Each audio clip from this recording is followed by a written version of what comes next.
La mesera le dice al millonario: «Mi madre tiene un anillo igual».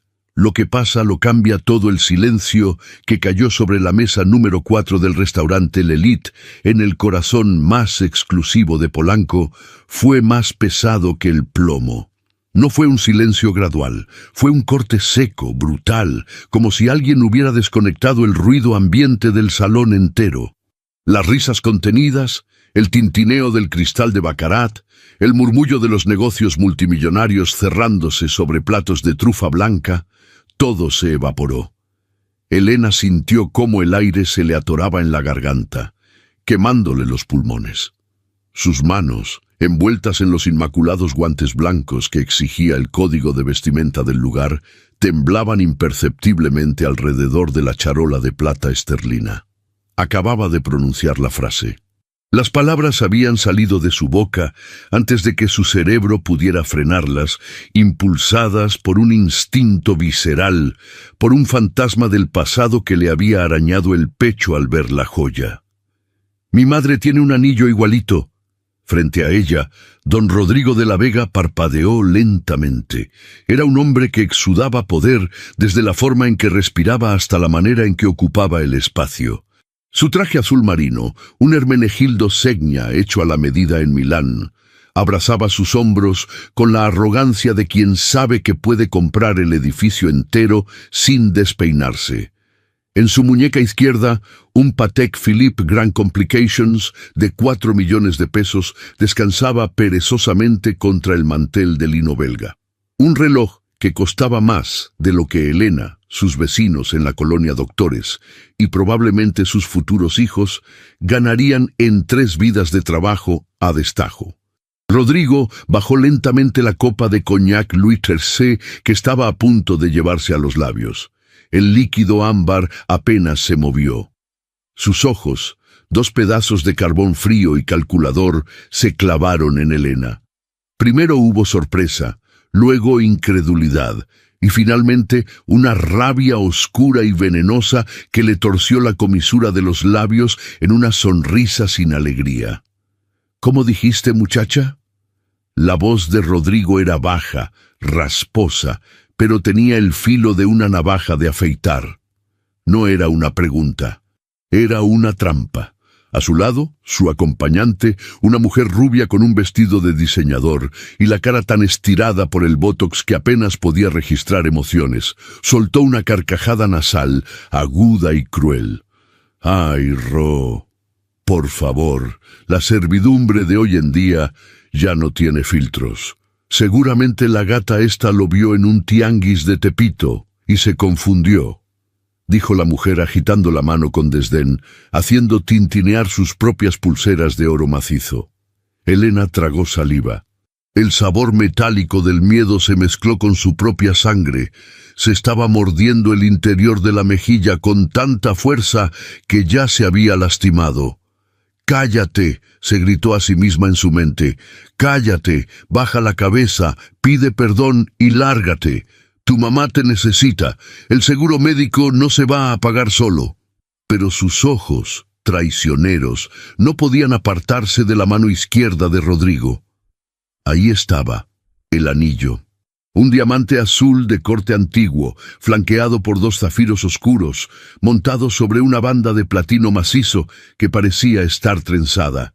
No era una pieza de catálogo, no era una joya moderna, era una antigüedad. Una pieza con historia, con peso, con sangre. Era el mismo anillo. No se parecía, era el mismo. «Te hice una pregunta igualada», insistió Rodrigo, inclinándose hacia adelante, invadiendo el espacio personal de Elena. El olor a loción cara, a madera de sándalo y tabaco, la golpeó de lleno. ¿De verdad tienes la insolencia, la absoluta desfachatez de comparar esta pieza histórica, un anillo que ha estado en mi familia por generaciones, valuado en dólares que ni siquiera sabes pronunciar, con la bisutería barata de tu madre, una muerta de hambre que seguro limpia excusados para vivir? La respiración de Elena se cortó. El insulto a su madre fue un latigazo directo al estómago. Sofía no limpiaba excusados. Sofía estaba en ese mismo instante en una cama oxidada del Hospital General, conectada a un ventilador artificial, con los pulmones fallando y la piel marchita, luchando por cada respiro en un pabellón que olía a cloro barato y desesperanza. Elena bajó la mirada, fijándola en sus propios zapatos negros de piso, lustrados hasta el cansancio. Su silencio no era sumisión, era una represa a punto de reventar. «Disculpe, señor», murmuró Elena, su voz sonando hueca, robótica, entrenada por años de agachar la cabeza. «Fue una equivocación. No quise ofenderlo. Le ofrezco una disculpa». «No, mi reina», lo interrumpió Rodrigo, chasqueando los dedos frente a la cara de Elena como si estuviera llamando a un perro. «Las equivocaciones se pagan, y a mí no me gusta que me insulten frente a mis invitados. ¿Sabes quién soy yo? Soy el dueño de la mitad de las torres corporativas de Reforma. Afuera me está esperando un chofer en una Maybach que vale más que toda tu maldita descendencia. No voy a permitir que una meserita de quinta venga a escupirme en la cara». Rodrigo agarró su copa de vino tinto. No el coñac. Agarró la copa de Chateau Petrus, una cosecha del 82 que él mismo había ordenado abrir y que la cuenta marcaba en 85,000 pesos la botella. Lo hizo con una lentitud deliberada, sádica. Mantuvo el contacto visual con Elena. «Me vas a pedir perdón como Dios manda», susurró él. Y con un giro de muñeca casual volcó la copa entera. El vino, espeso y rojo como la sangre arterial, salpicó el borde de la mesa, cayó en cascada sobre el inmaculado delantal negro de Elena, empapó su camisa blanca y se estrelló contra el suelo de mármol de Carrara oscuro, salpicando sus zapatos. El sonido del cristal golpeando la mesa hizo que varios comensales de las mesas vecinas voltearan. Hubo jadeos ahogados. Un mesero más joven, a unos metros de distancia, dio un paso hacia adelante para ayudar, pero se congeló al ver quién era el cliente. Nadie se metía con don Rodrigo de la Vega en esta ciudad. Nadie. «¡Uy, qué torpe soy!», dijo Rodrigo con una sonrisa fría que no llegó a sus ojos. «Se me resbaló. Limpia tu desorden, niña. Y luego me vas a pedir perdón, de rodillas». El líquido rojo goteaba de la tela de la camisa de Elena, manchando el algodón blanco con la forma de una herida abierta. El frío del vino empapando su abdomen la hizo temblar, pero no se movió de inmediato. Se quedó ahí de pie, como una estatua de sal en medio del restaurante más lujoso del país, sintiendo cientos de ojos clavándose en su espalda como alfileres. «Respira», se ordenó mentalmente. 1, 2, 3... No podía perder este trabajo. El sueldo base era una miseria, pero las propinas de ese turno eran la diferencia entre comprar los medicamentos de patente para la neumonía de su madre o verla asfixiarse en los pasillos de un hospital público que no tenía ni gasas. Si reaccionaba ahora, si le cruzaba la cara a este infeliz con la charola de plata, como su cuerpo le gritaba que hiciera, no solo la despedirían sin liquidación. Rodrigo se encargaría de que no volviera a conseguir trabajo ni lavando platos en una fonda. Lentamente, con una dignidad que contrastaba violentamente con la humillación de la escena, Elena se agachó. Dobló las rodillas hasta que el suelo de mármol le heló los huesos a través de la tela del pantalón. Sacó un paño de lino de su bolsillo lateral y comenzó a secar el vino derramado en el piso, justo a la altura de los mocasines italianos de cuero pulido de Rodrigo. «Así me gusta», se burló él desde las alturas, cruzando la pierna para que la punta de su zapato quedara a centímetros del rostro de la mesera. Las cosas en su lugar, la basura en el piso. «A ver, dilo. Quiero escucharlo fuerte y claro. Señor de la Vega, soy una mentirosa, una trepadora y no valgo nada. Ándale». Mientras Elena pasaba el trapo sobre el charco rojizo, el reflejo del diamante azul brilló en la superficie pulida del suelo.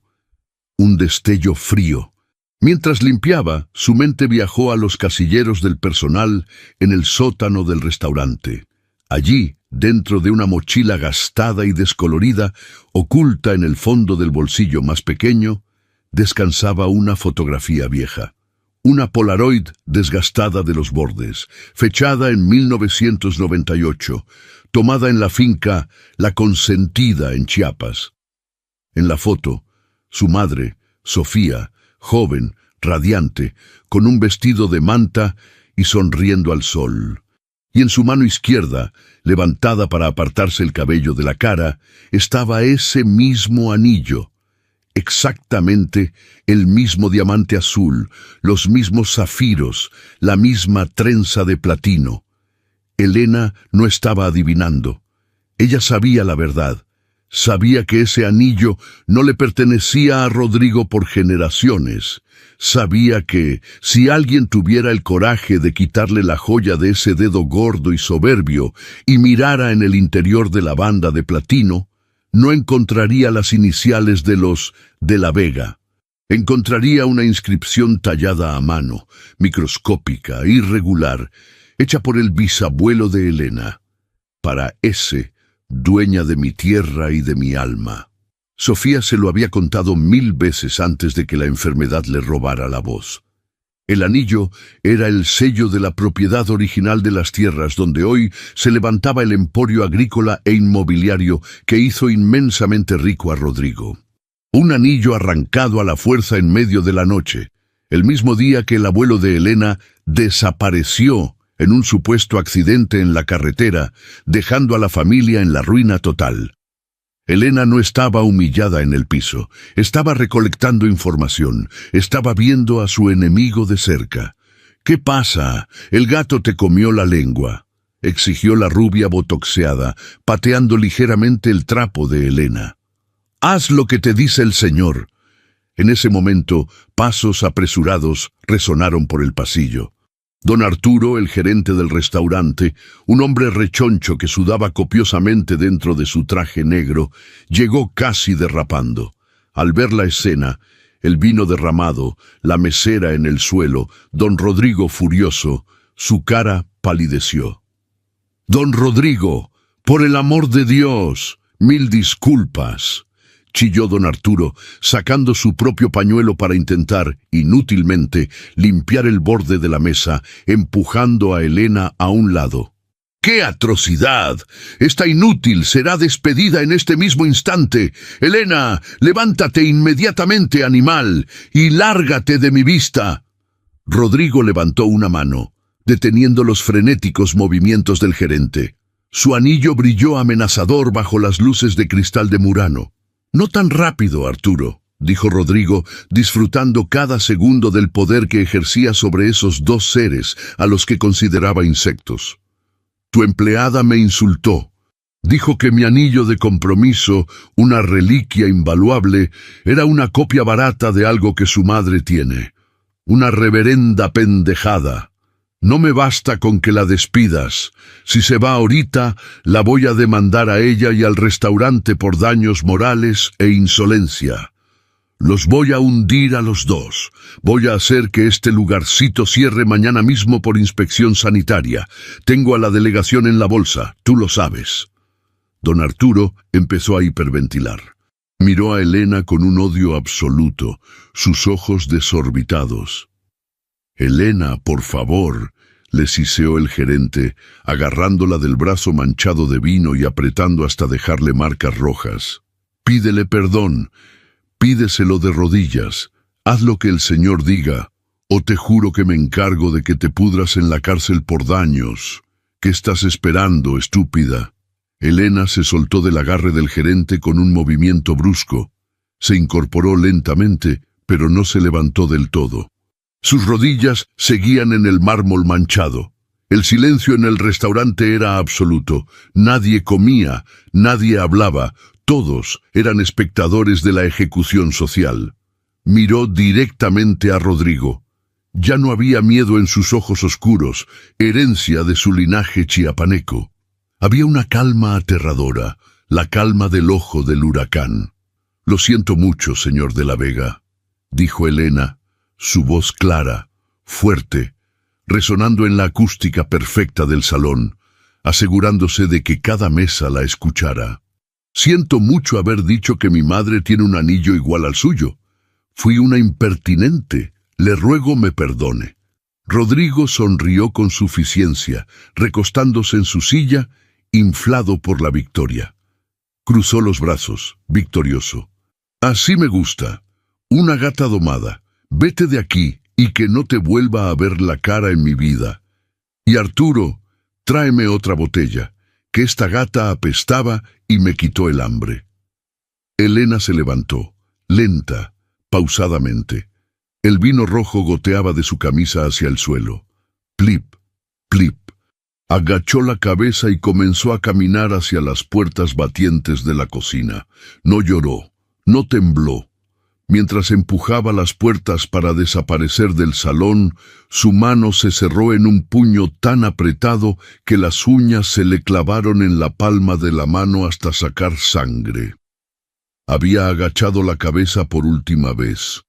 Rodrigo de la Vega no lo sabía, pero al derramar ese vino, al arrastrar el nombre de su madre por el suelo, acababa de activar una bomba de tiempo.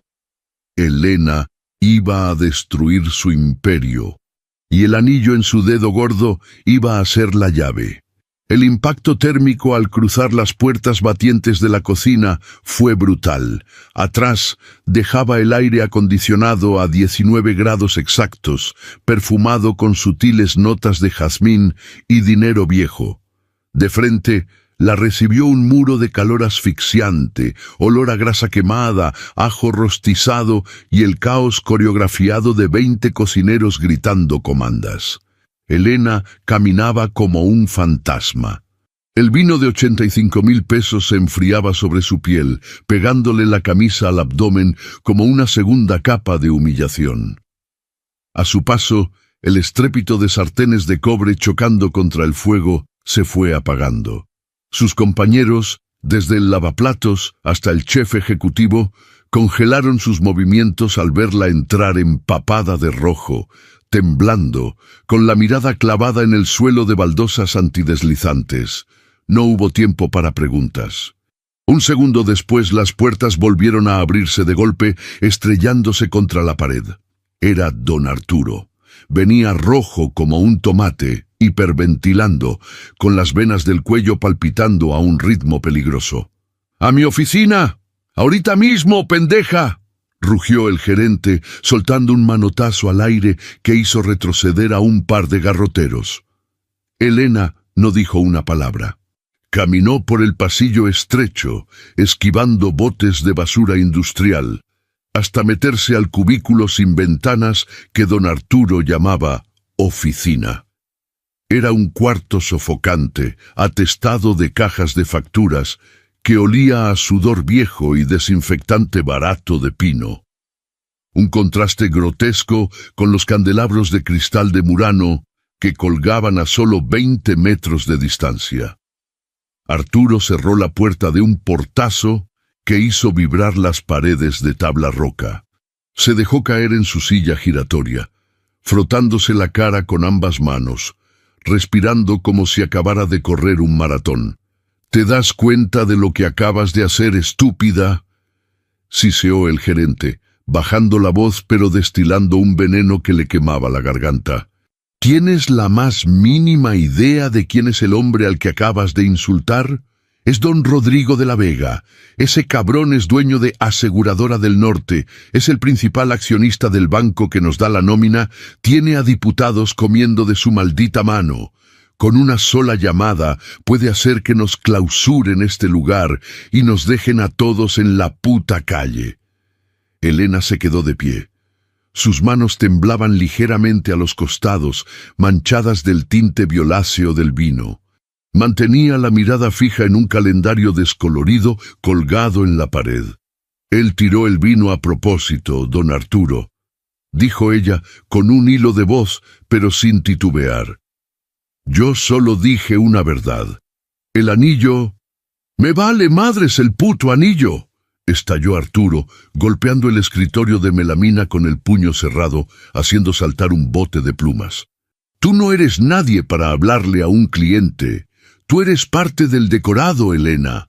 Eres un mueble más que sirve platos. ¿Qué chingados te pasa por la cabeza? El gerente abrió violentamente un cajón de su escritorio, sacó una hoja de papel con membrete del restaurante y la azotó frente a ella. Luego le arrojó una pluma de plástico. Vas a firmar esto, ahorita. Es tu carta de renuncia voluntaria. En el segundo párrafo hay una cláusula donde admites que provocaste el incidente con don Rodrigo bajo los efectos del estrés, que inventaste todo para llamar la atención, y deslindas al restaurante y a Grupo de la Vega de cualquier daño moral. Firmas esto, te largas por la puerta de atrás y ruego a Dios que don Rodrigo se olvide de tu miserable existencia. Elena miró la hoja de papel. Las letras negras parecían hormigas marchando sobre una tumba. Sabía perfectamente lo que significaba firmar eso. Renuncia voluntaria. Significaba perder su antigüedad de 5 años. Significaba no recibir un solo peso de liquidación. Pero, sobre todo, significaba perder el alta en el seguro social, el IMSS, la única red que mantenía a su madre conectada a un ventilador en el Hospital General. Además, había otra capa de crueldad en todo esto. Elena y su madre llevaban años peleando en los tribunales por una póliza de seguro de vida que dejó su abuelo. La empresa que bloqueaba el pago con amparos infinitos, asfixiándolas económicamente. Aseguradora del Norte, propiedad de Rodrigo de la Vega. El hombre la estaba matando de hambre por 2 frentes distintos, por puro y sádico capricho corporativo. «No voy a firmar eso», dijo Elena. Su voz ya no temblaba. De pronto, el frío del vino empapado se convirtió en un calor denso que le subía por la espina dorsal. Arturo se quedó pasmado. Parpadeó, incrédulo, como si una hormiga se acabara de levantar a darle órdenes. «¿Qué dijiste, escuincla igualada?» «Que no voy a firmar ninguna renuncia voluntaria», repitió Elena, levantando por fin la mirada para clavar sus ojos oscuros en los del gerente. «Usted me quiere correr, córralame. Deme mi carta de despido injustificado y págeme mis 3 meses de ley, mis proporcionales y mi prima de antigüedad. Pero yo no voy a firmar un papel diciendo que soy una mentirosa, porque no lo soy». Elena sentía el corazón latiéndole en las orejas, pero su rostro era una máscara de piedra. En su mente no veía la cara gorda y sudada de Arturo. Veía la inscripción microscópica dentro del platino de ese anillo. «Para ese, dueña de mi tierra y de mi alma». Rodrigo de la Vega podía comprar a la ciudad entera, podía ahogarla en vino francés y pisotearla frente a la élite de México, pero no podía cambiar el hecho de que llevaba en el dedo una prueba del robo. Una joya robada a una muerta de hambre. ¡Ay, pendeja! Arturo soltó una risa seca, desquiciada, recostándose en su silla. «Te vas a arrepentir de esto. Te voy a boletinar en toda la industria de la hospitalidad en este país. No vas a conseguir trabajo ni friendo garnachas en el metro. Lárgate, entrégame el pinche uniforme y lárgate antes de que llame a seguridad y te saque a patadas». Elena asintió lentamente. Se dio la media vuelta y salió de la oficina. En el vestidor de mujeres se quitó la camisa manchada de vino con movimientos robóticos, como si su cuerpo estuviera anestesiado. Se puso una camiseta desgastada de algodón, tomó su mochila vieja y salió por la puerta de proveedores hacia el callejón oscuro. La lluvia de la Ciudad de México había comenzado a caer. Una lluvia ácida, fría, que olía a smog y asfalto mojado. Elena caminó bajo el agua sin paraguas, sintiendo las gotas resbalar por su rostro. No eran lágrimas. Todavía no. Al llegar a la avenida Reforma, un charco levantado por las llantas de un auto la salpicó. Al voltear, vio las luces traseras de una Maybach negra, larga como un yate, perdiéndose en el tráfico nocturno. Adentro iba Rodrigo de la Vega. Con su anillo de 4 millones, con su traje de Milán, con su soberbia intacta, Elena apretó los puños bajo la lluvia, dejando que las uñas volvieran a enterrarse en sus palmas marcadas. «Disfruta tu noche, Rodrigo», pensó, con los dientes apretados, «porque va a ser de las últimas». El viaje en microbús, desde Polanco hasta la colonia Doctores, duró casi 2 horas. Atrapada entre el tráfico pesado, el olor a humedad de los asientos rotos y la música de cumbia que saturaba las bocinas reventadas del camión, la mente de Elena comenzó a fracturarse. El traqueteo del motor diésel y la lluvia golpeando las láminas del techo dejaron de ser los sonidos de la ciudad, y poco a poco se transformaron en un eco lejano, profundo, enterrado en su memoria. El sonido de la lluvia se convirtió en el aguacero torrencial de la selva lacandona. El olor a smog fue reemplazado por el aroma a tierra roja mojada, a granos de café tostados, a caña de azúcar. De repente, Elena ya no estaba en la Ciudad de México. Tenía 8 años y estaba parada en el porche de madera de la finca La Consentida, en Chiapas. Era el año 1998. Recordó a su abuelo, don Plutarco, un hombre alto, con la piel curtida por el sol del campo y las manos gruesas como raíces de ceiba. Plutarco era el dueño legítimo de las tierras más fértiles del valle. Tierras que un joven y hambriento Rodrigo de la Vega, en aquel entonces un desarrollador inmobiliario sin escrúpulos que representaba a empresas fantasmas, codiciaba con una obsesión enfermiza. El flashback la golpeó con la fuerza física de un puñetazo. Vio la escena borrosa, teñida por el miedo de la infancia. La noche del accidente. Vio las luces altas de las camionetas de los matones de Rodrigo iluminando el patio de la finca. Escuchó los gritos ahogados. Semanas de amenazas, de documentos falsificados, de intentos de soborno que su abuelo siempre rechazó con un machete en mano, culminaron esa noche de tormenta. La policía corrupta del Estado cerró el caso en 3 días. El camión de redilas de don Plutarco perdió los frenos en la carretera vieja y se desbarrancó. Falla mecánica. Caso cerrado. Pero Elena recordaba el velorio, un ataúd cerrado, barato, comprado con lo último que les quedaba. Y recordaba a Rodrigo. Recordaba cómo ese hombre, enfundado en un traje negro impecable, se acercó a su madre, Sofía, que lloraba desconsolada abrazando a Elena. Rodrigo no fue a dar el pésame. Fue a cobrar la tierra, armado con pagarés falsificados que mágicamente habían aparecido horas después de la muerte del abuelo. «Tu viejo dejó muchas deudas, muchacha», le había dicho Rodrigo a Sofía esa tarde sombría con una sonrisa ladeada. «Y la tierra ya es mía, por las buenas o por las malas. Tienen 24 horas para largarse». Sofía, en un acto de pura desesperación, había intentado abofetearlo, pero Rodrigo fue más rápido. Le agarró la muñeca en el aire, apretando los huesos de la mujer hasta hacerla sollozar de dolor. Con su otra mano, Rodrigo notó el anillo de platino y zafiros que Plutarco le había regalado a la abuela de Elena, la única joya real que poseía la familia, el símbolo del linaje. «Esto cubrirá los gastos notariales, Indita», susurró Rodrigo, y de un tirón violento le arrancó el anillo del dedo a la madre de Elena, rasgándole la piel hasta hacerla sangrar. El frenazo brusco del microbús regresó a Elena al presente de golpe. Estaba jadeando, con la frente perlada de un sudor frío. Se limpió la cara con el dorso de la mano y se bajó del camión frente al Hospital General. La mole de concreto gris del hospital parecía devorar a las personas que entraban. Los pasillos olían a yodo, a cloro y a tragedia condensada. Familiares dormían en el suelo sobre cartones, esperando noticias que casi siempre eran malas.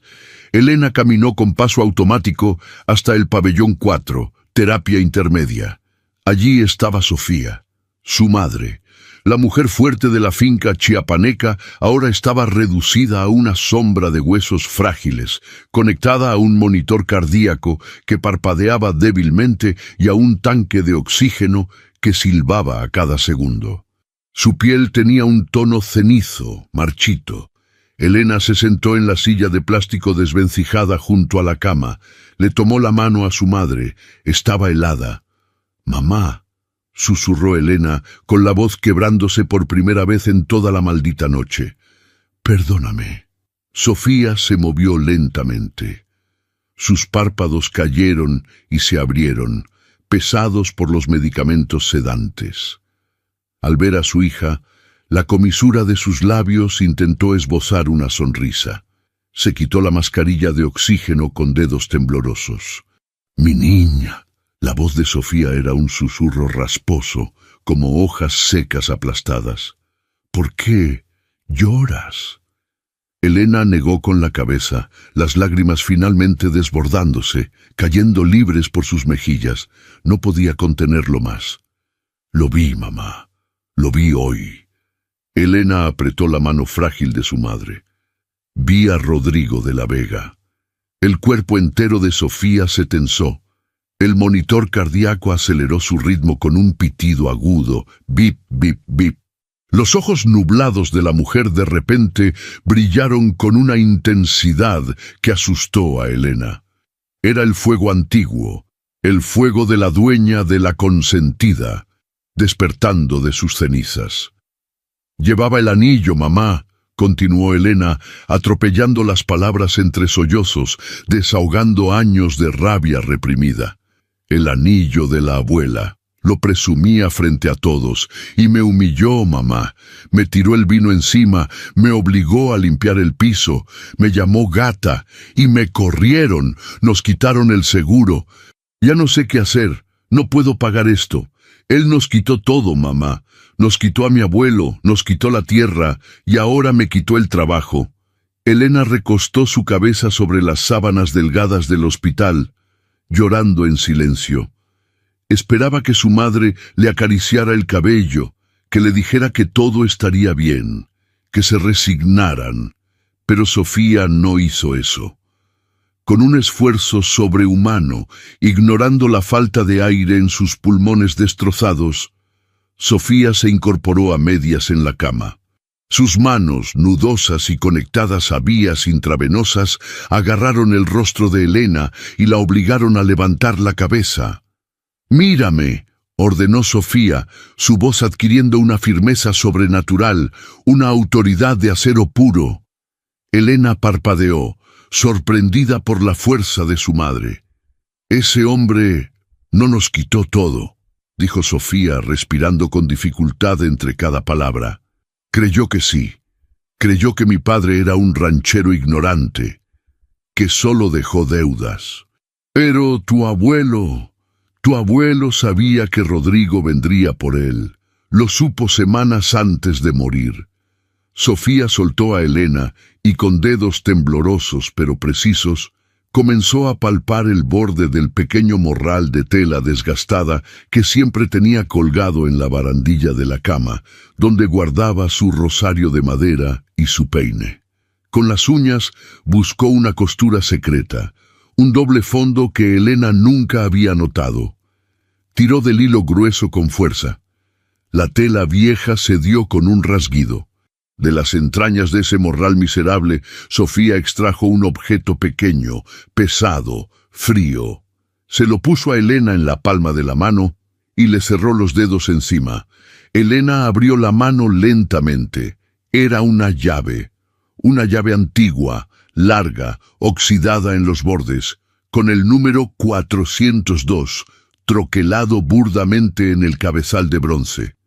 El banco, en el centro de la capital, susurró Sofía, dejándose caer exhausta sobre la almohada, pero con una sonrisa de lobo dibujada en el rostro enfermo. Caja de seguridad 402. Rodrigo mandó a matar a tu abuelo para buscar las escrituras originales de la consentida y el libro de cuentas que probaba su fraude.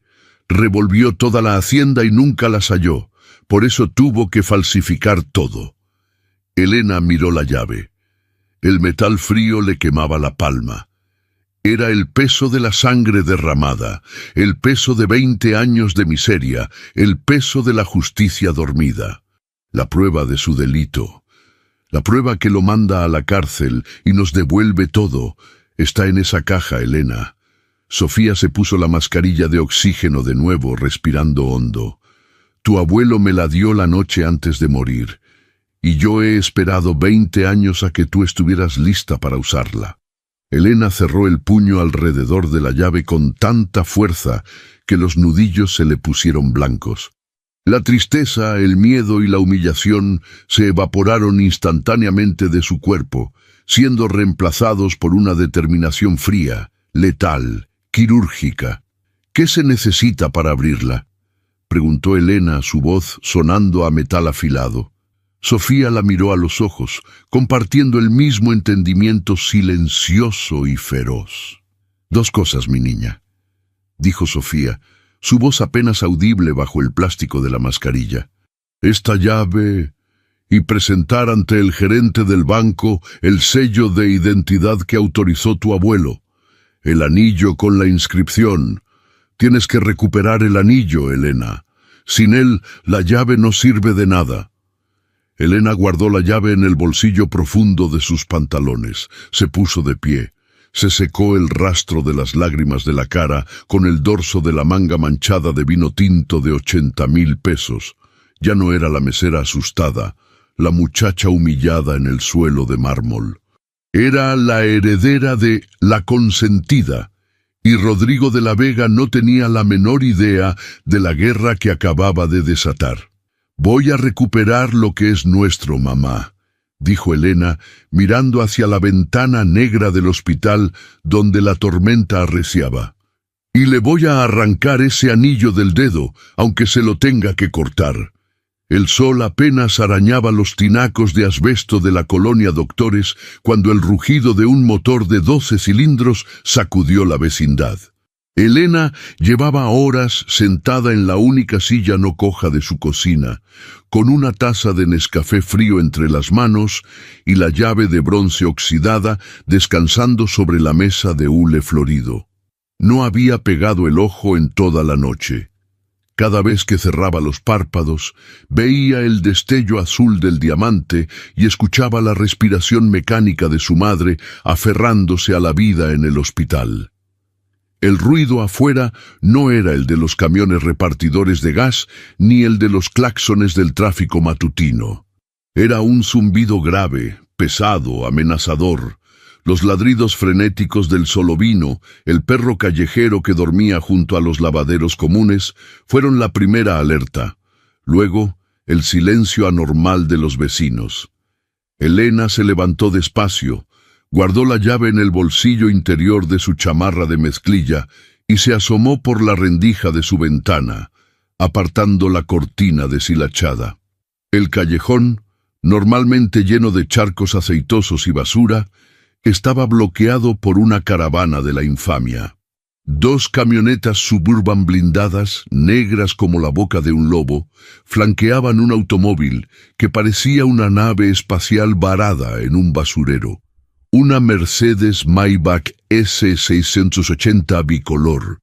El contraste era grotesco, casi obsceno. La pintura pulida a mano reflejaba las paredes despintadas y los tendederos de ropa de la vecindad.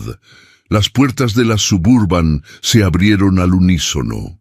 Bajaron 4 hombres con trajes tácticos y cortes a ras, los clásicos guaruras de la élite mexicana, con bultos evidentes bajo los sacos que gritaban «armas de fuego». Se apostaron en las esquinas del patio vecinal, mirando a las señoras que salían con sus cubetas de agua como si fueran terroristas potenciales. Y entonces la puerta trasera de la Maybach se abrió. Don Rodrigo de la Vega descendió del vehículo. Llevaba un traje Brioni gris perla, sin corbata, con un suéter de cachemira anudado a los hombros. Sus zapatos Ferragamo pisaron el cemento agrietado con asco. Se llevó un pañuelo de seda a la nariz para bloquear el olor a drenaje y fritangas de la mañana. No venía solo para asustarla, venía porque el terror de los ricos siempre se disfraza de soberbia. Después del incidente en el restaurante, Rodrigo no se había ido a dormir tranquilo. Esa maldita frase, mi madre tiene uno igualito. Había mandado a su jefe de seguridad a revisar el expediente de recursos humanos de la mesera, y cuando leyó el nombre completo, Elena Montes, la sangre se le había helado. Sabía que la esposa de Plutarco Montes, la abuela de esta escuincla, había conservado el anillo. La coincidencia era demasiada. Las ratas estaban saliendo de las alcantarillas y amenazaban con ensuciar su imperio. Elena abrió la puerta de lámina de su departamento antes de que Rodrigo pudiera tocar. Se quedó en el marco, cruzada de brazos. No iba a permitir que ese hombre pusiera un pie dentro de su casa. Vaya, vaya, con que aquí es donde anidan, dijo Rodrigo, escudriñando las grietas de la pared, bajando el pañuelo. Te hacía viviendo en un agujero, Elena, pero esto supera mis expectativas. Es un milagro que no te hayas muerto de tétanos. ¿Qué quieres, señor de la Vega? La voz de Elena salió firme, sin el más mínimo rastro de la mesera asustada de la noche anterior. Era una voz de piedra. Rodrigo soltó una risita seca, condescendiente, mientras acariciaba el diamante azul en su dedo anular. El mismo dedo, la misma joya. Vengo a ser un hombre generoso, muchacha, porque a pesar de tu insolencia de anoche, de tu teatrito de lágrimas de cocodrilo, me diste lástima.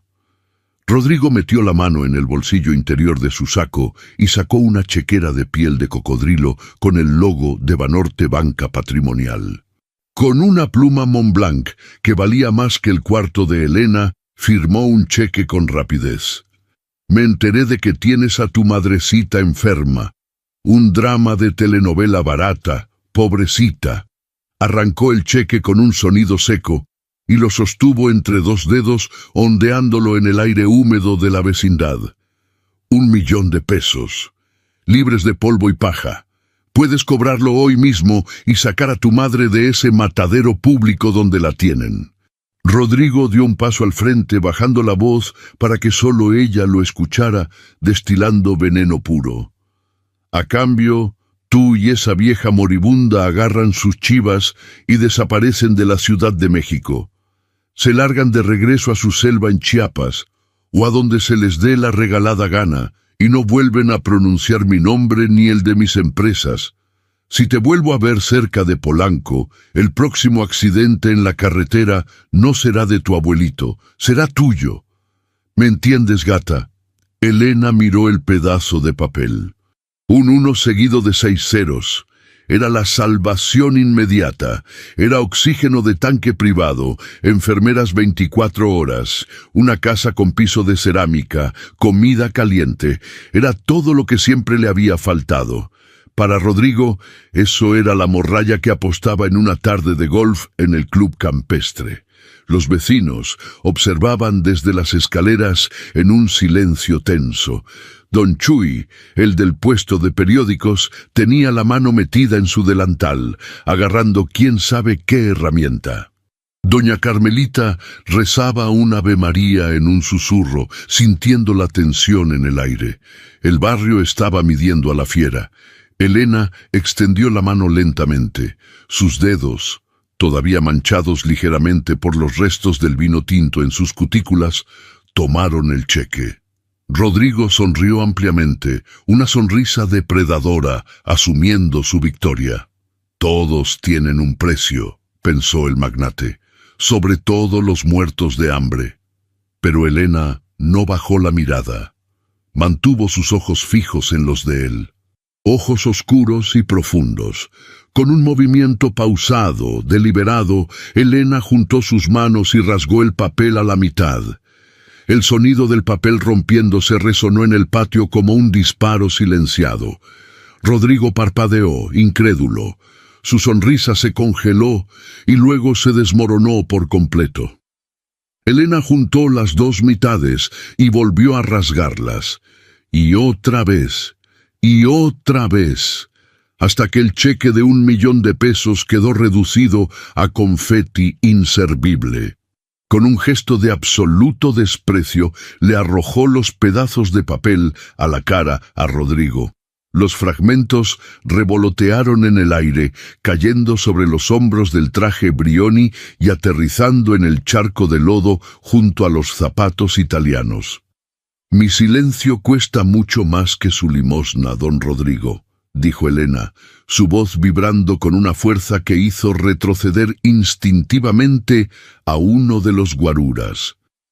«Y la sangre de mi abuelo Plutarco no está a la venta». El rostro de Rodrigo se puso rojo bermellón. La vena de su cuello saltó, latiendo furiosamente. Estaba acostumbrado a comprar voluntades, a doblegar a secretarios de Estado, a pisotear sindicatos. Que una mesera de vecindad le rompiera 1.000.000 de pesos en la cara era una ofensa que no podía procesar. «¡Eres una pendeja!», rugió Rodrigo, perdiendo por completo la compostura y dando un paso amenazador hacia ella, levantando la mano como si fuera a golpearla. «Te voy a aplastar como a una cucaracha.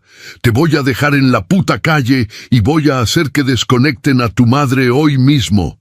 Pero antes de que pudiera bajar la mano, un sonido metálico cortó el aire. Don Chuy había sacado un tubo de acero galvanizado y lo había golpeado contra el barandal del segundo piso.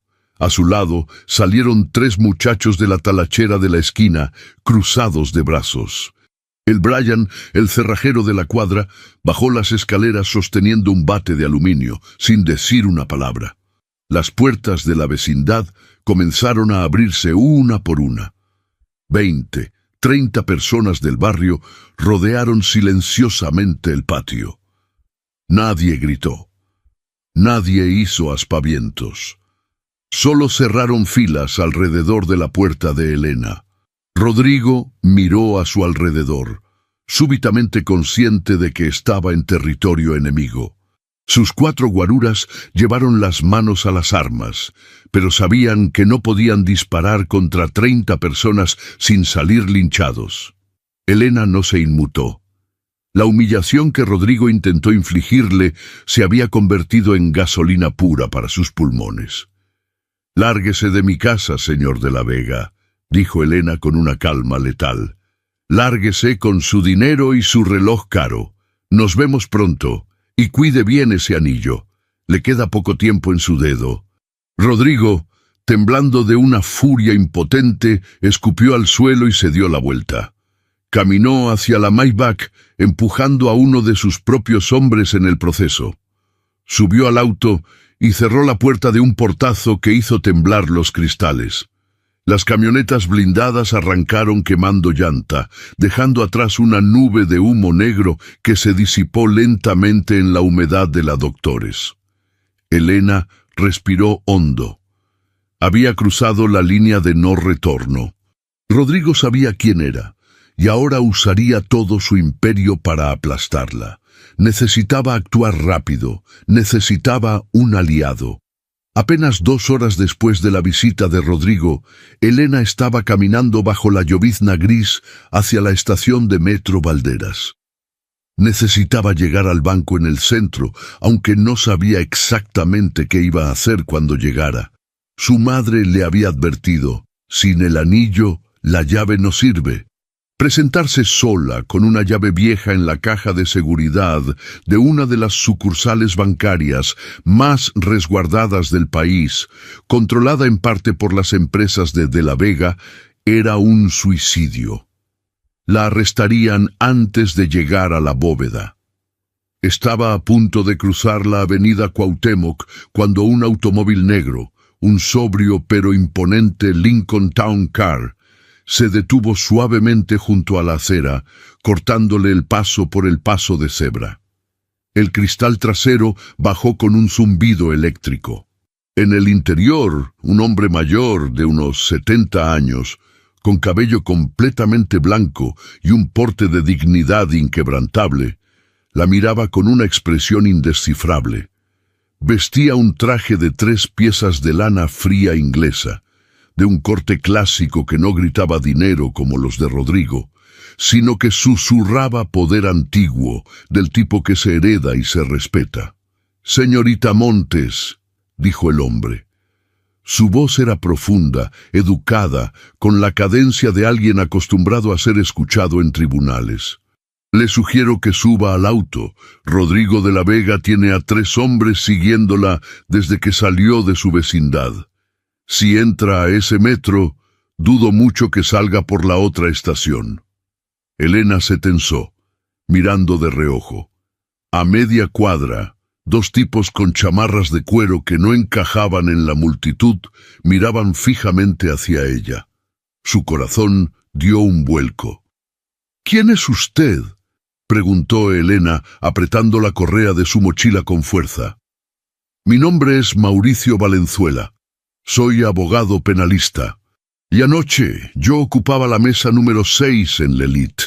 Vi exactamente lo que ese infeliz le hizo. Y más importante aún, escuché lo que usted dijo sobre el anillo. Suba. No tenemos tiempo». El instinto de supervivencia, afilado por los años en las calles de la capital, le dijo a Elena que confiara. Abrió la pesada puerta del Lincoln y se deslizó en los asientos de cuero que olían a tabaco de pipa y cera de abeja. El auto aceleró al instante, perdiendo a los matones en el tráfico caótico de Valderas. 20 minutos después, estaban en el piso 40 de una torre corporativa en Lomas de Chapultepec, un despacho forrado en caoba oscura con vistas a todo el bosque. Era el tipo de bufete donde los gobernadores iban a pedir perdón. Valenzuela le sirvió un vaso de agua mineral y se sentó detrás de su escritorio masivo. No perdió el tiempo con cortesías baratas. «He estado detrás de Rodrigo de la Vega durante 12 largos años, Elena», comenzó el abogado entrelazando las manos. «Ese hombre no es un empresario, es un cáncer, lavado de dinero, extorsión, despojo de tierras. Construyó hospitales con materiales de pésima calidad que se derrumbaron en el último sismo, costándole la vida a docenas de personas, incluyendo a mi sobrina». La voz de Valenzuela se endureció, una grieta de dolor en su fachada de acero. «Pero el hombre es escurridizo. Tiene a la fiscalía comprada. He buscado su talón de Aquiles por una década. Y anoche, viéndote humillada en ese piso, me di cuenta de que tú podrías tenerlo». Elena lo miró fijamente. Sacó la llave oxidada de su bolsillo y la puso sobre el escritorio de caoba. Hizo un ruido sordo, pesado. «Caja de seguridad 402, Banco Central», dijo Elena sin titubear. «Mi abuelo, Plutarco Montes, metió ahí las escrituras originales de La Consentida y el libro de contabilidad real antes de que Rodrigo lo mandara matar. Rodrigo falsificó todo, pero sin los papeles originales de la caja para destruirlos. Su emporio entero pende de un hilo legal». Valenzuela tomó la llave. Sus ojos brillaron con una intensidad felina. «¿Por qué no la abrieron antes? ¿Por qué esperaron 20 años? Porque mi abuelo no era tonto», respondió Elena, la voz llena de un orgullo ancestral. «Él sabía que los bancos se venden. Puso una condición irrevocable en el fideicomiso de la caja de seguridad. Para abrirla, no basta con la llave ni con la sangre. Se requiere el sello físico de la familia para validar la identidad de quien reclama. El anillo de compromiso de mi abuela. El anillo que Rodrigo lleva en la mano como un trofeo de guerra. Adentro, en la banda de platino, hay una inscripción que es la contraseña de apertura».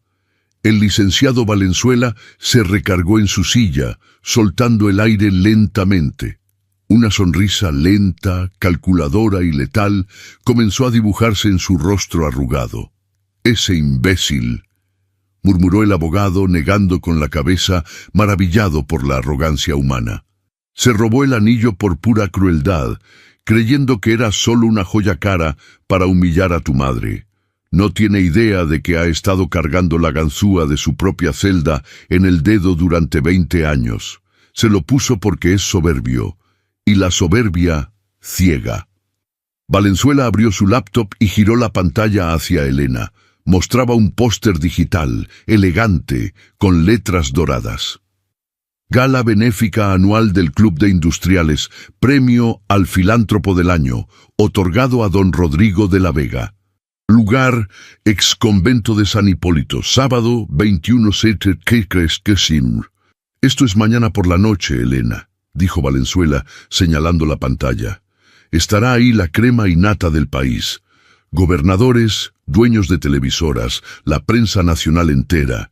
Rodrigo será coronado como el salvador de los pobres, irónicamente, recaudando fondos para comunidades rurales vulnerables. Elena sintió náuseas al escuchar el nivel de hipocresía. Apretó los puños. No me van a dejar pasar ni a la banqueta, licenciado. Apenas ayer me corrieron de un restaurante por existir en su mismo espacio. Ayer eras una mesera sola y asustada. Valenzuela cerró la laptop de golpe, el sonido resonando como el mazo de un juez dictando sentencia.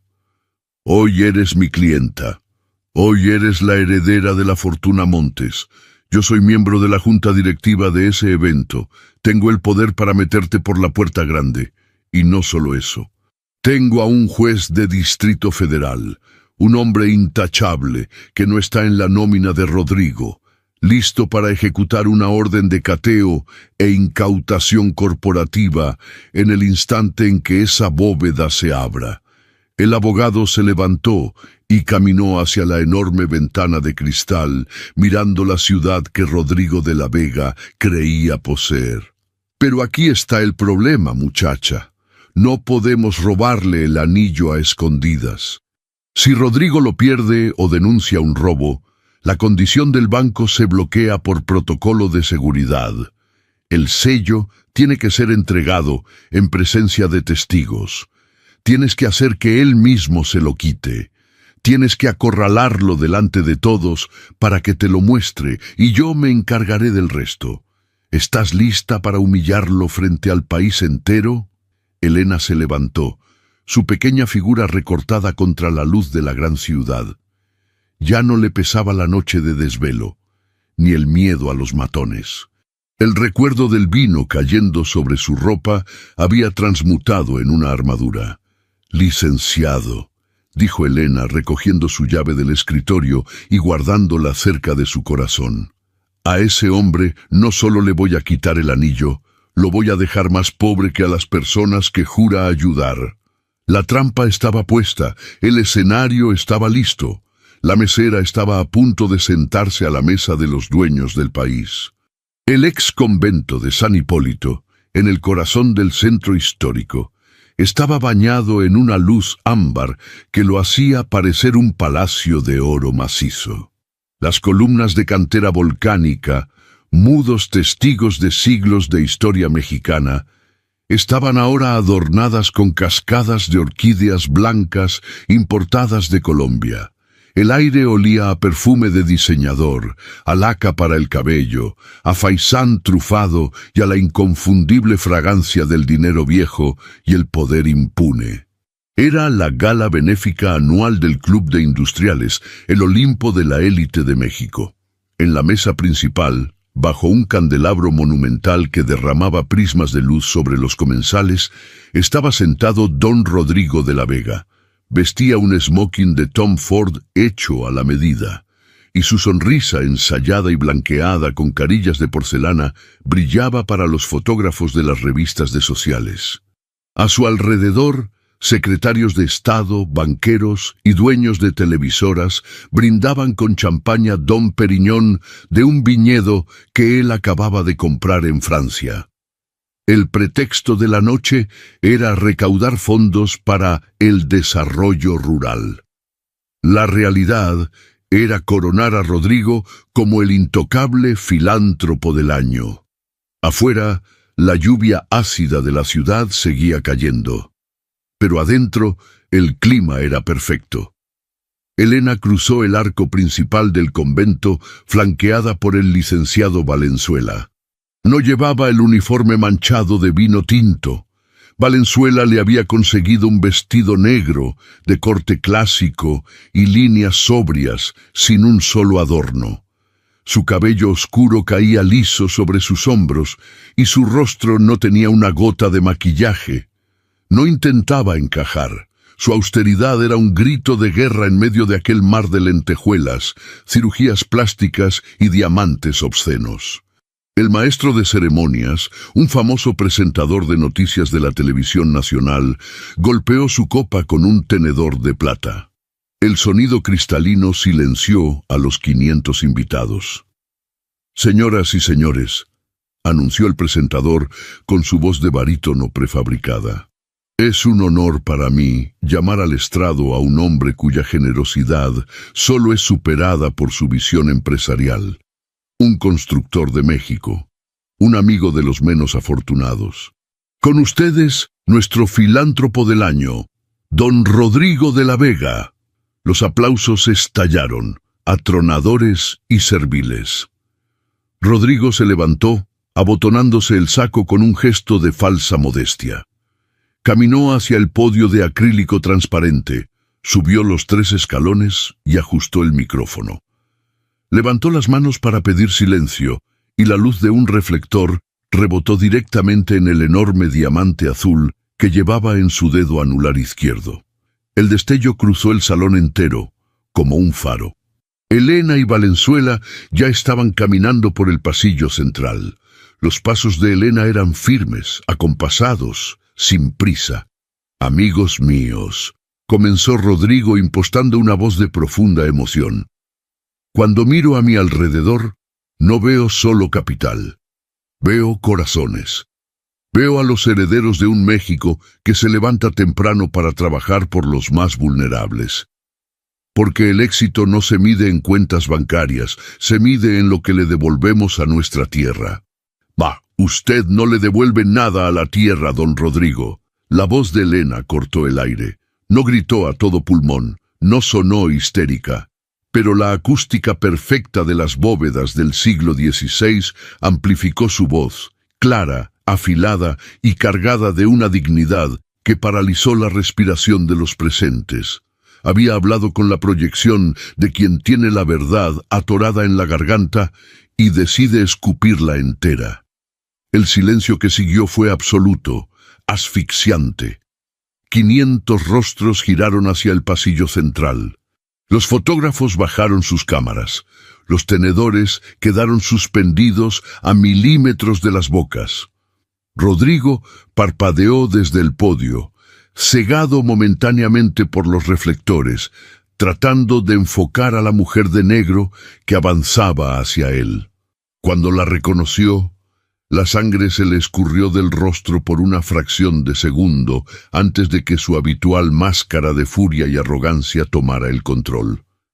«¿Qué significa esto?», bramó Rodrigo por el micrófono, su voz resonando en todo el patio. «¡Seguridad! ¡Saquen a esta mujer de aquí! Es una indigente perturbada. ¿Cómo dejaron entrar a una gata a este evento?». 4 guardias de traje negro con audífonos en las orejas avanzaron rápidamente hacia Elena. Pero antes de que pudieran tocarla, Mauricio Valenzuela dio un paso al frente, levantando un gafete dorado de máxima autoridad del comité organizador. «La señorita viene conmigo», retumbó la voz del abogado, sacando un documento con sellos oficiales de la judicatura. «Y si uno solo de sus gorilas le pone un dedo encima, consideraré que están obstruyendo una diligencia judicial de carácter federal, en presencia de un juez».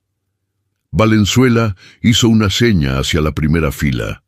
Un hombre mayor, de lentes de montura gruesa y semblante inescrutable, se puso de pie. Era el juez de distrito en materia penal, Roberto Zárate.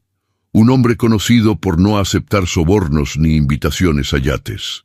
El murmullo de la élite comenzó a elevarse, ansioso, como un panal de abejas alborotado.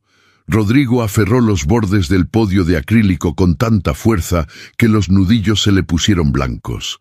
La vena de su cuello saltó. Su respiración se volvió pesada. «¿Qué chingados es esto, Valenzuela?», siseó Rodrigo, olvidando por completo las cámaras de televisión que transmitían en vivo. «Vienes a arruinar mi noche con una mesera resentida a la que corrí ayer por robarse las propinas». Elena se detuvo a 3 metros del estrado. No se inmutó ante el insulto. Su mirada estaba clavada en la mano izquierda del magnate.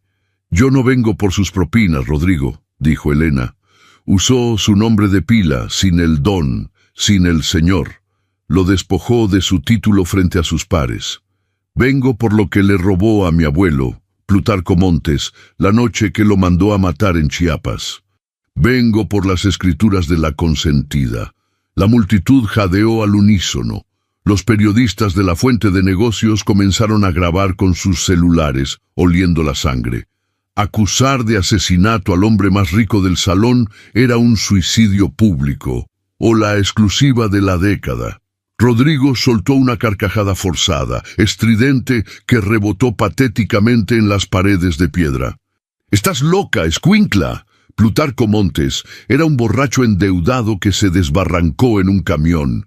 Yo le compré las tierras a sus acreedores por la vía legal. Tengo todos los documentos notariados que lo prueban. ¿Y tus pruebas dónde están?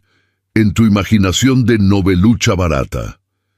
Elena ladeó la cabeza. Su contención era el arma más poderosa en esa sala. No lloró, no levantó las manos. Se quedó quieta, como un depredador seguro de su presa. «Mis pruebas están en una caja de seguridad del banco que usted controla, la número 402», respondió Elena con voz suave pero firme. «Pero para abrirla, el fideicomiso exige una contraseña física, el sello de la familia, el anillo de compromiso de mi abuela, el mismo anillo que usted le arrancó a mi madre de las manos el día del velorio y que lleva puesto en este instante, usándolo como trofeo». Rodrigo levantó la mano izquierda instintivamente, como si el anillo le quemara, pero luego la bajó de golpe. Su sonrisa se volvió un rictus de odio puro. «Este anillo», rugió Rodrigo golpeando el podio, «es una herencia de los de la Vega, una antigüedad europea. Pendejadas. Estás inventando todo para extorsionarme». «Si es una herencia de su familia, don Rodrigo», intervino Valenzuela avanzando hasta quedar junto a Elena, «entonces usted sabrá perfectamente lo que dice la inscripción grabada en el interior de la banda de platino. La bisutería barata no se graba, pero las joyas históricas sí». Elena lo miró directo a los ojos. El silencio en el salón era tan espeso que se podía cortar con un cuchillo de carne. «Quíteselo», lo retó Elena. «Solo una palabra, un ultimátum». Rodrigo tragó saliva. Una gota de sudor frío, espesa y lenta, rodó desde su sien izquierda, resbalando por la patilla bien recortada de su cabello entrecano. Miró a su alrededor. Vio los rostros de los secretarios de Estado frunciendo el ceño. Vio a sus socios mayoritarios mirándose entre ellos con duda. Vio las lentes de 50 cámaras enfocadas en su rostro, esperando su reacción. Estaba acorralado. Si se negaba a quitárselo, admitía culpa ante la sociedad que lo sostenía. Si se lo quitaba, apostaba a que las palabras grabadas hace 60 años por un campesino ya se hubieran borrado por el desgaste del oro y el platino. La soberbia de Rodrigo, esa bestia indomable que lo había llevado a la cima, tomó la decisión por él. Creyó que, de nuevo, era intocable. Creyó que nadie en esa sala tendría el valor de contradecirlo, dijera lo que dijera el metal. «Con mucho gusto, gata igualada», gruñó Rodrigo, su voz ronca por el coraje. «Les voy a demostrar a todos que eres una mitómana». Con un movimiento brusco, lleno de rabia, Rodrigo tiró de la joya. El anillo estaba atorado en su dedo gordo, engordado por años de banquetes y sedentarismo. Tuvo que tirar con fuerza, retorciendo el metal contra sus nudillos rojos, hasta que finalmente, con un sonido húmedo, la joya salió de su mano. «Juez Zárate», llamó Valenzuela, su voz retumbando como un trueno. «Le pido que actúe como fedatario público en este instante». Rodrigo, con una sonrisa triunfal pero el pulso temblando levemente, bajó del estrado y caminó hasta el juez. Le extendió el anillo en la palma de la mano. «Léalo en voz alta, su señoría», exigió Rodrigo escupiendo las palabras. «Y luego ordene el arresto de este par de payasos por difamación y extorsión agravada». El juez Zárate sacó un pequeño pañuelo de microfibra de su bolsillo. Tomó el anillo con un cuidado quirúrgico y luego sacó unos lentes de joyero con aumento. Levantó el anillo hacia la luz del candelabro, entrecerrando los ojos mientras enfocaba la lente en el interior de la banda trenzada. Durante 10 largos segundos, el ex convento de San Hipólito se sumió en el silencio de una tumba. Solo se escuchaba el clic rápido y rítmico de los obturadores fotográficos. Elena cerró los ojos un instante. Inhaló profundamente. «Por ti, mamá, por el abuelo», pensó. El juez Zárate bajó el anillo. Su rostro, siempre imparcial, reflejaba ahora un asco profundo. Miró a Rodrigo de la Vega de arriba a abajo, como si estuviera viendo a una rata ahogada en el lodo. El juez se acercó al micrófono del podio. Suspiró pesadamente y con voz pausada e irrevocable dictó la sentencia social. «La inscripción en el platino es perfectamente legible. Dice textualmente: para ese, dueña de mi tierra y de mi alma». El impacto de las palabras del juez fue como detonar una granada de fragmentación en medio del salón de lujo.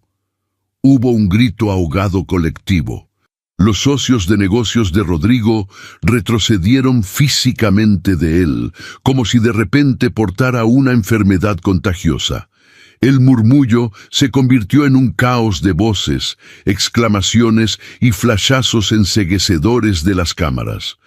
Rodrigo se tambaleó hacia atrás, su rostro desprovisto de toda sangre, gris como el concreto de un panteón.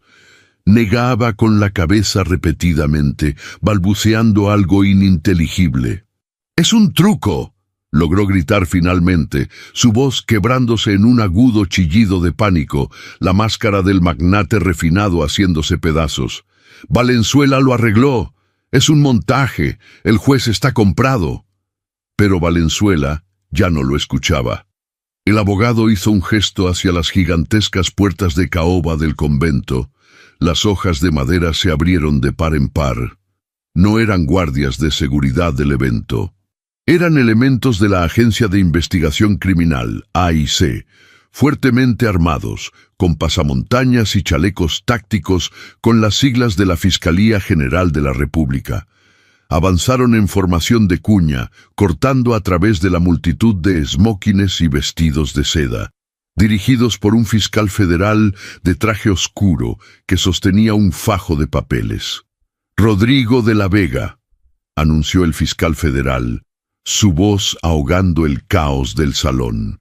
«Tenemos una orden de aprehensión en su contra, derivada de la apertura de la caja de seguridad 402, ejecutada hace exactamente 20 minutos». Rodrigo dejó de respirar. Sus ojos, desorbitados, buscaron a Elena. Ella lo miraba desde el pasillo central, inamovible como una estatua de la justicia vengativa. Su silencio lo estaba aplastando.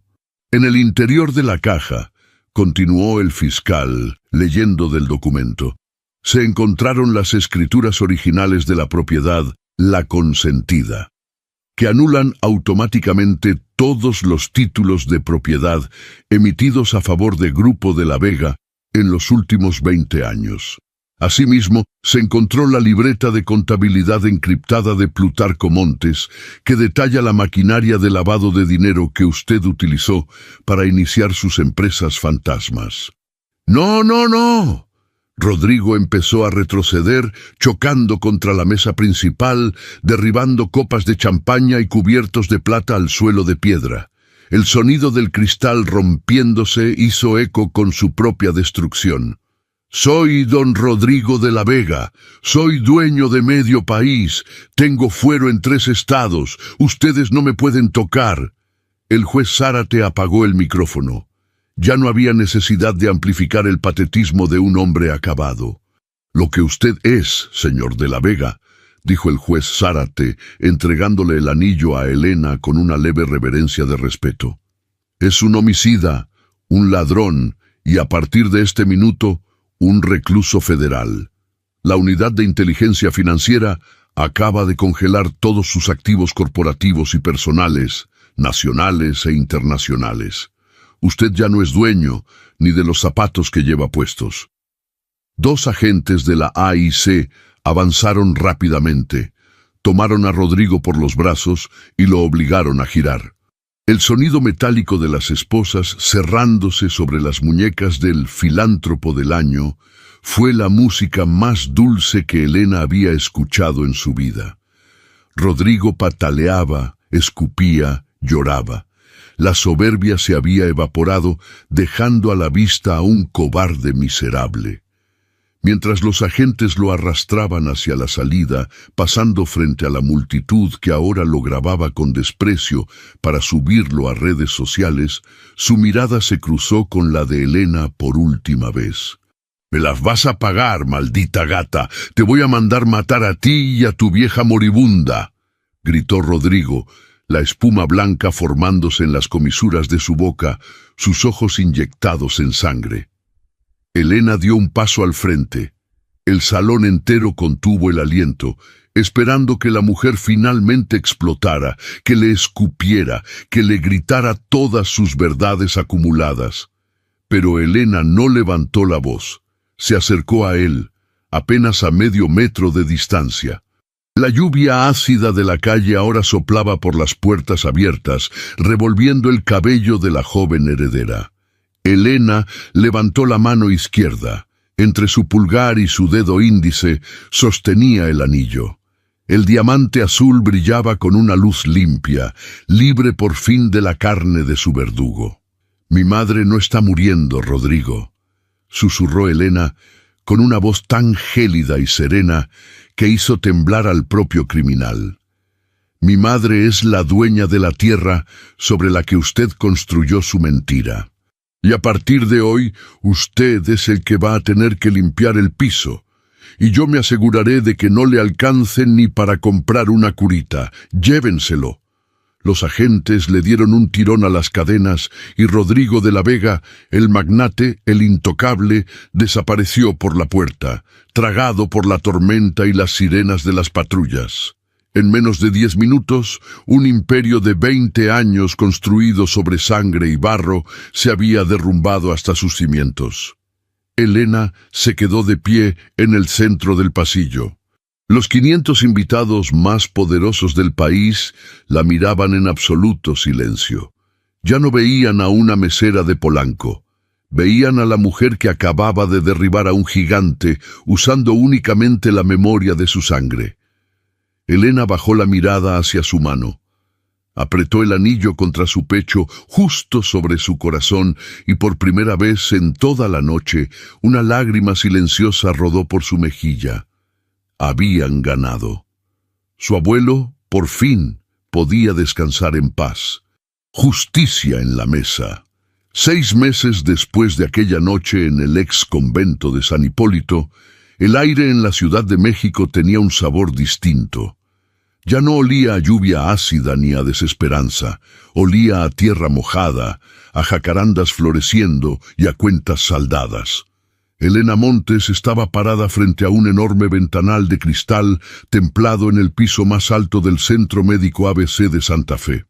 La vista de la capital se extendía bajo sus pies, un mar de asfalto y rascacielos que ahora, legalmente, le pertenecía en gran parte. Pero Elena no estaba mirando la ciudad. Estaba mirando el reflejo de la habitación a sus espaldas. Ya no había un cuarto sofocante con paredes desconchadas, ya no había un olor penetrante a cloro barato, ni el zumbido aterrador de un ventilador artificial a punto de fallar por los recortes presupuestales. Esta era una suite presidencial de recuperación. Había luz natural, sábanas de algodón egipcio de 600 hilos y jarrones con lilis blancas frescas que el personal cambiaba cada mañana.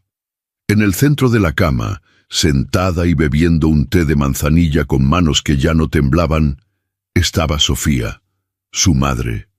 El color había regresado a sus mejillas chiapanecas.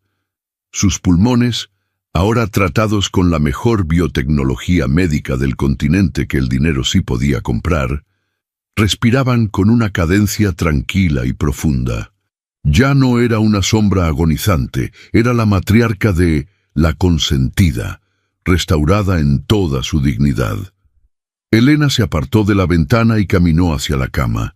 Llevaba unos pantalones de lino beige y una blusa blanca sencilla, sin marcas a la vista, sin logotipos que gritaran su nuevo estatus. No lo necesitaba. El poder real es silencioso, y Elena había aprendido a usarlo como una segunda piel. Se sentó en el borde del colchón. Metió la mano en el bolsillo de su pantalón y sacó un pequeño estuche de terciopelo azul marino. Lo abrió con un suave clic. Sobre la seda blanca descansaba el anillo de platino. El diamante azul central y los 2 zafiros capturaron la luz del sol matutino, proyectando destellos limpios en las paredes de la habitación. Ya no cargaba el peso de la arrogancia de Rodrigo. Ahora había vuelto a ser lo que siempre debió ser. Una promesa de amor de un campesino a su esposa. Un símbolo de resistencia. Sofía dejó la taza de té en la mesita de noche. Sus ojos oscuros se llenaron de lágrimas, pero esta vez eran lágrimas de cristal claro, puras, sin un gramo de dolor. «Es hora de que regrese a su dueña, mamá», susurró Elena. Tomó la mano izquierda de su madre, acarició los nudillos marcados por años de lavar ropa ajena en el patio de la vecindad de la colonia Doctores, y deslizó el anillo de platino en el dedo anular. Encajó a la perfección, como si el metal mismo reconociera la sangre y los huesos de su linaje. Sofía se llevó la mano al pecho, apretando la joya contra su corazón. Cerró los ojos y dejó escapar un largo suspiro, un aliento que llevaba contenido 20 años. «Tu abuelo, mi Plutarco, por fin está descansando, mi niña», dijo Sofía con la voz clara, vibrante. «Lo lograste. Le devolviste el honor a nuestra sangre». En ese momento, la puerta de la suite se abrió con suavidad. El licenciado Mauricio Valenzuela entró, vestido con su impecable traje de 3 piezas gris Oxford, sosteniendo un portafolios de cuero grueso que parecía a punto de reventar por la cantidad de documentos que guardaba.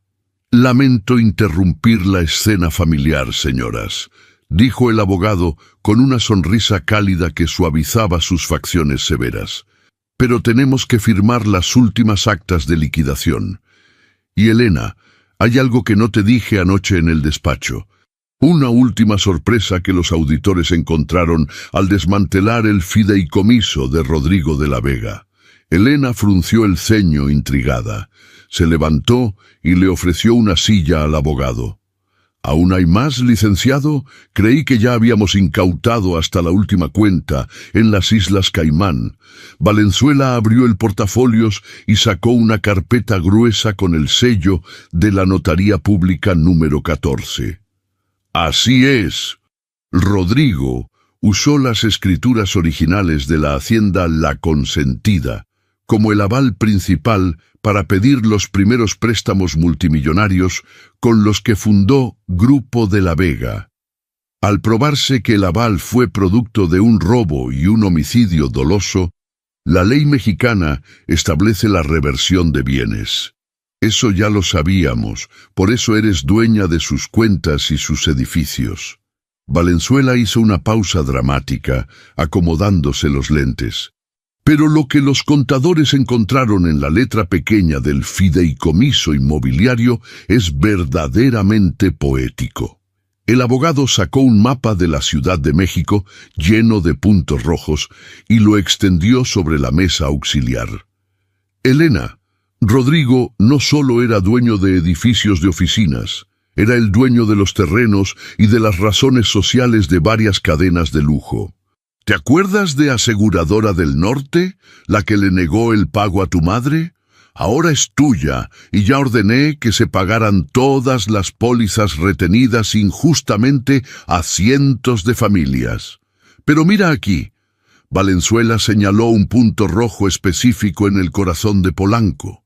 El inmueble ubicado en Avenida Presidente Masaryk, esquina con Arquímedes. Rodrigo era el arrendador principal y dueño del 60% de las acciones del corporativo gastronómico que opera ahí.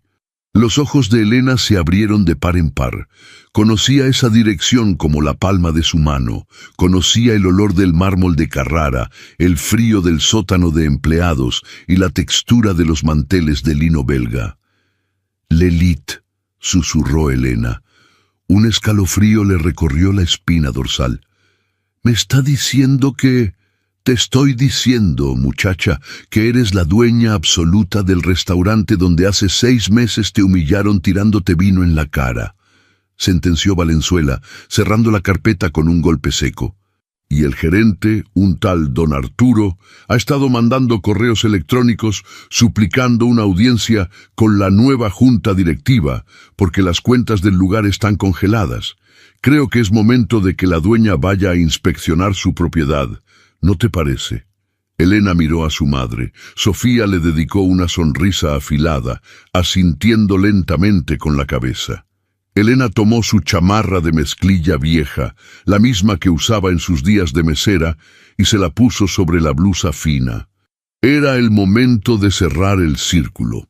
Mientras Elena cruzaba la ciudad hacia Polanco, en la parte trasera del Lincoln Town Car de Valenzuela, el destino de Rodrigo de la Vega se estaba consumando a pocos kilómetros de ahí, en una ironía tan cruel y precisa que parecía escrita por los mismos dioses. No estaba en una cárcel de máxima seguridad, estaba en un lugar mucho peor para un hombre como él. Tras su arresto en San Hipólito, el estrés de perder todo su imperio en un abrir y cerrar de ojos, sumado a la humillación pública y a años de excesos, colapsó el corazón del magnate.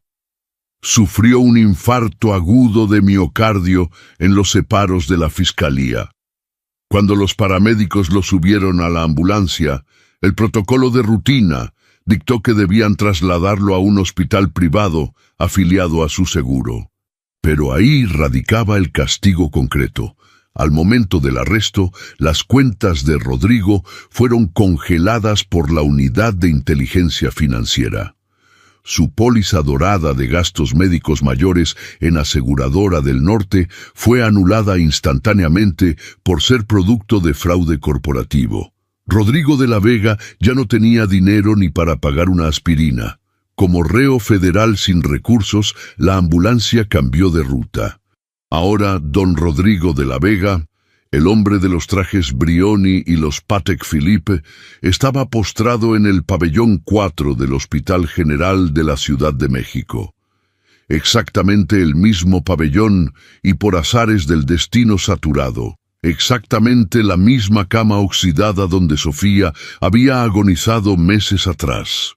Estaba esposado al barandal de metal de la camilla.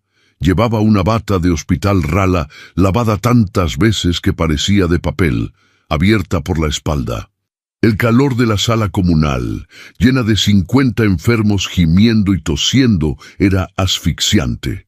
Olía a fluidos corporales, a desinfectante barato y a desesperación masiva. Una enfermera con el ceño fruncido, cansada de doblar turnos, se acercó a su cama. Llevaba una charola de plástico abollado con una gelatina de agua sin sabor y un caldo de pollo que parecía agua sucia. La azotó sobre la mesita rodante. «A tragar», Recluso 409, dijo la enfermera seca, sin mirarlo a los ojos. Rodrigo, con la piel ceniza y las ojeras hundidas en un rostro envejecido de golpe, miró la charola. Las esposas le rozaron las muñecas, quemándole la piel enrojecida. Yo no puedo comer esto, balbuceó Rodrigo, su voz ronca, destrozada, sin un ápice de su antigua soberbia. Soy don Rodrigo de la Vega. Exijo hablar con el director del hospital. Necesito a mi cardiólogo privado. Yo cenaba en L'Élite. Yo soy dueño de este pinche país. La enfermera soltó una carcajada seca, amarga, acomodando las sábanas rasposas de la cama contigua, donde un anciano indigente dormía con la boca abierta. Usted no es dueño ni del aire que respira, abuelo, le escupió la enfermera dándole la espalda. Aquí todos somos iguales ante la flaca. Si no se come la gelatina, se la paso al del fondo que lleva 2 días sin probar bocado. Póngase a rezar, a ver si Dios le fía un milagro, porque aquí nadie lo conoce. Rodrigo se quedó solo en el caos de la sala comunal. Miró su mano izquierda. El dedo donde había llevado el anillo de la familia Montes por 20 años tenía una marca blanca, una cicatriz pálida donde el sol nunca había dado. Ya no había platino, ya no había diamantes, solo piel arrugada y carne fofa. Se echó a llorar, un llanto patético, silencioso, atragantándose con su propia saliva. El millonario intocable se ahogaba en el mismo mar de miseria al que había condenado a miles, y sabía, con absoluta y aterradora certeza, que moriría ahí, olvidado, en la cama de una muerta de hambre. El Lincoln Town Car se detuvo exactamente frente a las puertas dobles de caoba del restaurante L'Élite. No había cadeneros, no había valet parking. El lugar estaba cerrado al público, con un letrero de cerrado por auditoría interna colgado en la manija de bronce. Elena bajó del auto, empujó las pesadas puertas y entró. El salón principal, que meses atrás la había visto arrodillarse sobre un charco de Petrus de 80,000 pesos, estaba a media luz. Las sillas estaban subidas sobre las mesas. El silencio, esta vez, no era de tensión social, sino de abandono. En el centro del salón, sentado en la única mesa libre, con la cabeza entre las manos y rodeado de montañas de facturas impagas, estaba don Arturo. El gerente estaba más gordo, despeinado, sudando a mares, a pesar de que el aire acondicionado estaba apagado para ahorrar luz. Al escuchar los pasos de Elena resonando en el mármol de Carrara, Arturo levantó la vista. Sus ojos inyectados en sangre tardaron un segundo en reconocer a la figura que se acercaba. Cuando lo hizo, su rostro pasó del agotamiento al terror más primitivo. Arturo había visto las noticias. Sabía quién era la heredera de los Montes. Sabía quién era la nueva dueña del corporativo. Arturo se puso de pie de un salto, tirando su silla hacia atrás con un estrépito sordo. Empezó a temblar como una hoja. Señorita Montes, tartamudeó el gerente, corriendo hacia ella, casi tropezando con sus propios pies. Trató de agarrarle la mano para besársela, en un acto de servilismo asqueroso, pero Elena dio un paso atrás, cruzándose de brazos. Yo no sabía. Le juro por mi vida que yo no sabía nada de don Rodrigo. Yo solo seguía órdenes, señorita. Yo siempre la aprecié mucho. Usted era la mejor mesera que teníamos. Elena lo miró de arriba a abajo. Sintió repulsión, pero ninguna necesidad de venganza violenta. La venganza de la pobreza contra la riqueza usurpadora no radica en humillar al vencido, sino en erradicar el sistema que lo creó. No me llame señorita Montes, Arturo, dijo Elena, su voz resonando en la acústica del salón vacío, fría como el filo de un machete chiapaneco. Para usted, sigo siendo Elena, y no vine a escuchar sus mentiras de perro apaleado. Vine a hacer un inventario. Sí, claro, lo que usted ordene, patrona. Arturo se secaba el sudor de la frente con un pañuelo arrugado. «Podemos reabrir mañana mismo. Yo corro a todo el personal que presenció aquel desafortunado incidente. Los corro sin liquidación, para que no queden testigos. Contratamos gente nueva y...» «¡Cállese la boca!», lo interrumpió Elena. La orden fue tan seca que Arturo cerró los maxilares de golpe, mordiéndose la lengua. Elena sacó un documento de su mochila. Una hoja de papel membretada, muy parecida a la que él le había arrojado en la cara en aquella oficinita del sótano. Se la extendió. «Esa es su carta de despido, Arturo. Por incompetencia, acoso laboral y encubrimiento de fraude fiscal. No le toca un solo centavo de liquidación por mi parte, pero puede demandarme si quiere. Mis abogados tienen tiempo de sobra. Tiene 10 minutos para vaciar su escritorio, dejar las llaves y largarse por la puerta de atrás. Si me entero de que vuelve a trabajar en la industria restaurantera de esta ciudad, yo misma me encargaré de arruinarlo». ¿Fui clara? Arturo tomó el papel con manos temblorosas. El color huyó de su rostro. Sabía que estaba acabado. Asintió, incapaz de articular palabra, y arrastró los pies hacia la cocina, encogiéndose, convertido en la nada misma. Elena caminó hacia las puertas batientes de la cocina. Las empujó. Adentro, la escena le rompió el corazón y se lo reparó al mismo tiempo.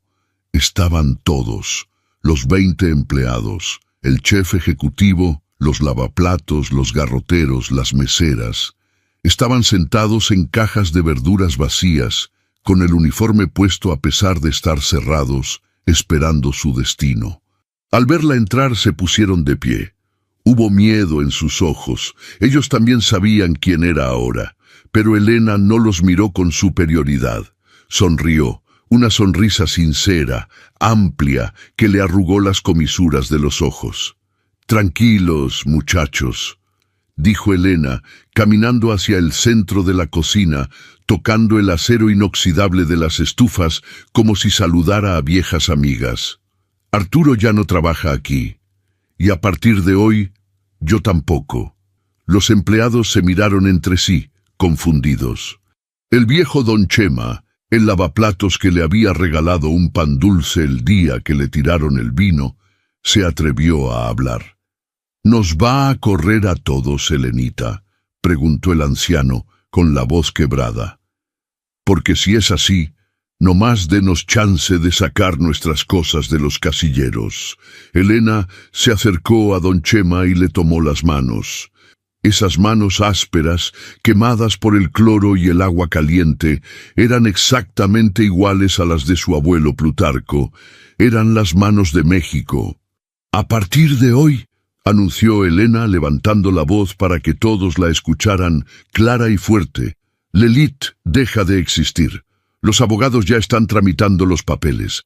Este lugar se va a convertir en una cooperativa gastronómica. Ustedes son los nuevos socios mayoritarios. Las ganancias se van a repartir en partes iguales, desde el chef hasta el que limpia los baños. Ustedes pondrán el menú, ustedes pondrán los horarios y ustedes van a atender a quien se les dé la regalada gana. Las escrituras del local ya están a nombre de un fideicomiso blindado a favor de los trabajadores. Nadie los va a volver a correr.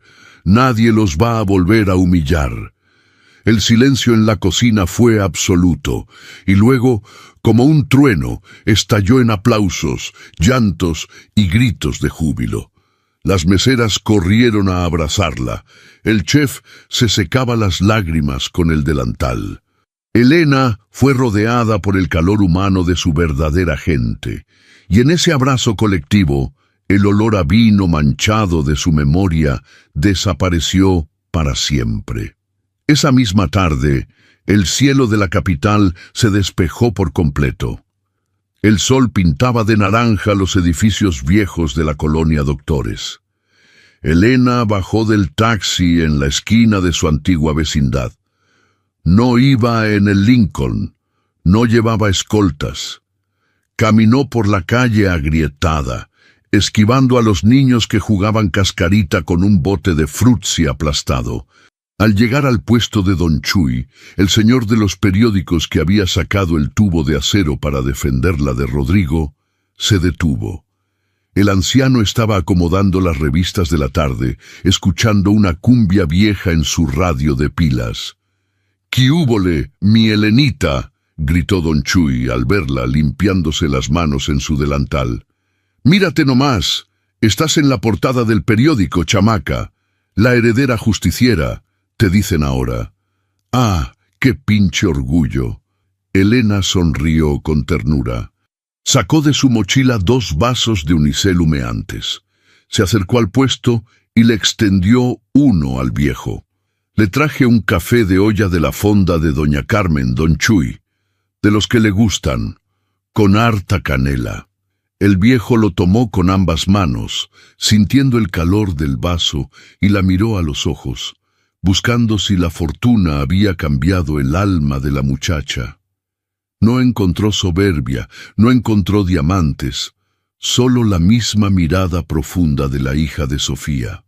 Se recargaron juntos en el armazón de lámina del puesto, bebiendo el café dulce, viendo a la ciudad seguir su ritmo, ignorante de los imperios que caen y se levantan en sus entrañas. Elena miró el cielo anaranjado, sintiendo el peso de la historia al fin aligerarse en sus hombros. La justicia, descubrió mientras el sabor de la canela le inundaba la boca, no sabía a champán de 80,000 pesos, ni brillaba como un diamante robado. La justicia verdadera sabe al pan compartido con los tuyos y huele a tierra libre de dueños falsos.